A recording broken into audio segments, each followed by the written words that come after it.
తెలంగాణ రాష్ట్రాన్ని మాజీ సీఎం కేసీఆర్ కుక్కలు చింపిన విస్తరాగ్గా మార్చారని ఎమ్మెల్సీ విజయశాంతి విమర్శించారు. జూబ్లీహిల్స్ ఉప ఎన్నిక ప్రచారంలో ఆమె బోరబండ బస్టాండ్లో జరిగిన కార్నర్ మీటింగ్లో పాల్గొన్నారు. జూబ్లీహిల్స్ బైపోల్ అభ్యర్థి నవీన్ యాదవ్ను భారీ మెజార్టీతో గెలిపించాలని కోరారు. గత బీఆర్ఎస్ పాలనలో కేసీఆర్ కుటుంబం కమిషన్లు, కుటుంబ ఆస్తులు పెంచుకోవడంపైనే దృష్టి పెట్టిందన్నారు. నియోజకవర్గంలో రోడ్లు వేసిన పాపాన పోలేదని విజయశాంతి మండిపడ్డారు. రాష్ట్రాన్ని అప్పుల కుప్పగా మార్చారని ఫైర్ అయ్యారు.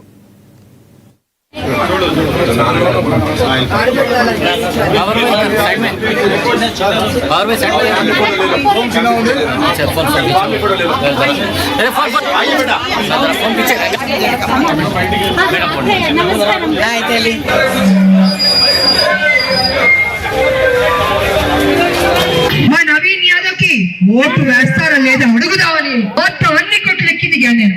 కానీ ప్రతి కొట్లో వాళ్ళందరూ ఏమన్నారు తెలుసా, నేను నవీన్ యాదవ్ కి వేస్తాము, మీరేం డౌట్ పెట్టుకోవట్లేదు. యువకుడు ఎప్పుడు నియోజకవర్గంలోనే ఉంటుంటాడు. 2 సార్లు ఓడిపోయినా తను అనిపోలేదు. మా కూడానే ఉన్నాడు. ఏ కార్యక్రమైనా, పెళ్లిళ్ళైనా, ఏ ఫంక్షన్స్ కైనా వస్తుంటాడు అని నేను చాలా విన్నాను. నేను అవునా కాదా?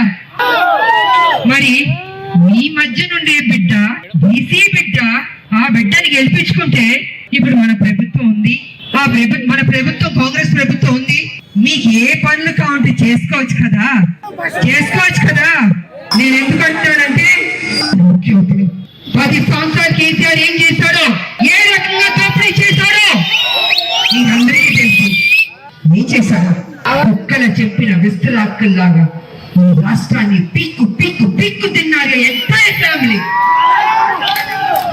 సిగ్గుందా కేసీఆర్ అని అడుగుతున్నా నేను తెలంగాణ ప్రజలు ముఖ్యమంత్రి చేస్తే నువ్వేం చేయాలి?